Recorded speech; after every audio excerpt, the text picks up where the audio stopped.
দেড় যুগের দীর্ঘ নির্বাসন শেষে লন্ডন থেকে দেশে ফিরলেন বিএনপির ভারপ্রাপ্ত চেয়ারম্যান তারেক রহমান। মাতৃভূমিতে এসেই জানালেন জনগণের ভাগ্য পরিবর্তনে তার পরিকল্পনার কথা। বললেন, সময় এসেছে সবাই মিলে দেশ গড়ার। সে দেশ গড়ার পরিকল্পনা বাস্তবায়নে সবার সহযোগিতা ও সমর্থন কামনা করেন তারেক রহমান।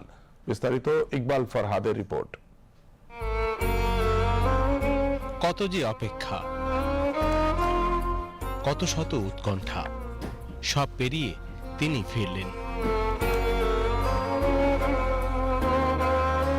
প্রিয় নেতাকে নিজ চোখে দেখতে হাজির বিপুল মানুষ।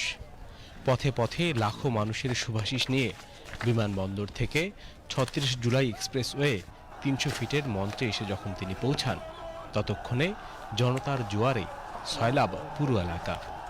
যত দূর চোখ যায় মানুষ আর মানুষ। প্রথমেই মহান প্রভুর শুকরিয়া আদায় করেন তারেক রহমান। আগামীর বাংলাদেশ নিয়ে নিজের ভাবনার কথা জানান। মার্টিন লুথার কিং তার একটি বিখ্যাত ডায়লগ আছে, আই হ্যাভ এ ড্রিম। আজ এই বাংলাদেশের মাটিতে দাঁড়িয়ে আপনাদের সকলের সামনে আমি বলতে চাই, বাংলাদেশ জাতীয়তাবাদী দলের একজন সদস্য হিসাবে আপনাদের সামনে আমি বলতে চাই, I have a plan for the people of my country, for my country. আজ এই পরিকল্পনা দেশের মানুষের স্বার্থে, দেশের উন্নয়নের জন্য, দেশের মানুষের ভাগ্যের পরিবর্তনের জন্য। যদি সেই প্ল্যান, সেই কার্যক্রম, সেই পরিকল্পনাকে বাস্তবায়ন করতে হয়, প্রিয় ভাই বোনেরা, এই জনসমুদ্রে যত মানুষ উপস্থিত আছেন, এই সারা বাংলাদেশে গণতন্ত্রের শক্তি যত মানুষ উপস্থিত আছেন, প্রত্যেকটি মানুষের সহযোগিতা আমার লাগবে। তিনি স্মরণ করেন শরীফ ওসমান হাদিকে। তার স্বপ্ন বাস্তবায়নে কাজ করতে সবার প্রতি আহ্বান জানান তিনি। ওসমান হাদি শহীদ হয়েছে। প্রিয় ভাই বোনেরা, ওসমান হাদি চেয়েছিল এই দেশের মানুষের জন্য গণতন্ত্র প্রতিষ্ঠিত হোক। আমরা আমাদের সেই প্রত্যাশিত বাংলাদেশ গড়ে তুলব, যেখানে আমরা সকলে মিলে কাজ করব। আধিপত্যবাদ শক্তির গুপ্তচরেরা বিভিন্নভাবে ষড়যন্ত্রে এখনই লিপ্ত রয়েছে। আমাদেরকে ধৈর্যশীল হতে হবে, আমাদেরকে ধৈর্য ধারণ করতে হবে।